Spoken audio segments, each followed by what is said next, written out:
The next one we're looking at is the lateral view to make sure there's not an excessive forward lean. So as Kim squats here, you can see that she has her knees stacked on top of her ankles and her shoulders stacked on top of her hips. So go and do a squat and pause here. Now you can see if there were an infinite line from her hips going to her shoulders and ankle going to her knees, those lines are traveling pretty close to parallel.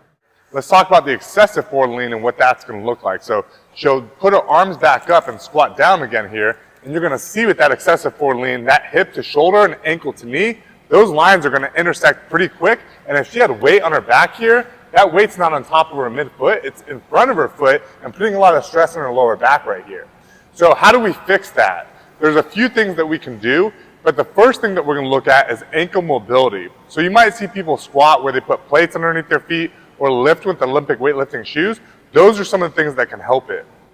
So if we think the excessive forward lean is coming from lack of ankle mobility, one of the things that we can do for a quick fix is have Kim squat with plates underneath her feet or with some type of slant block. So I'm going to have Kim face away from me.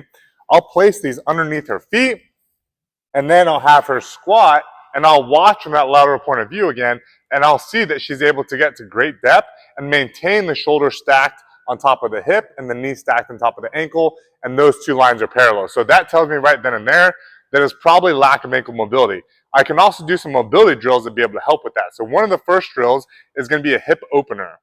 This kettlebell weight shift drill is amazing for being able to open up your hips and focus on your dorsiflexion. So if Kim grabs the kettlebell here and holds it in front of her, she's going to shift, driving her knee over her second and third toe. And not only is she focusing on opening up her hip, but she's also focusing on dorsiflexion here. She can hold this for a few seconds, go back, and then go back into that range of motion, trying to increase the amount of distance she can cover each time, really making sure that she keeps her heels down and as much weight in her heels as possible. So if you have an excessive forward lean, you can fix it a couple different ways like we talked about.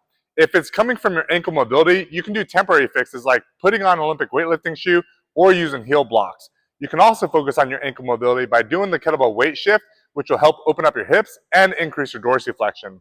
One of the last things we can do is squat with a weight out in front of us that we can use as a counterweight. So Kim's going to grab this kettlebell and she's going to hold it in a goblet position hold here.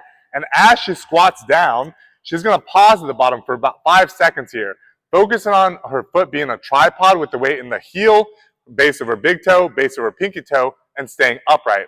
She'll come back up, and as each rep goes on, she's going to try to get a little bit deeper. What the kettlebell does is it acts as a counterweight and allows her to stay in that upright position the whole time.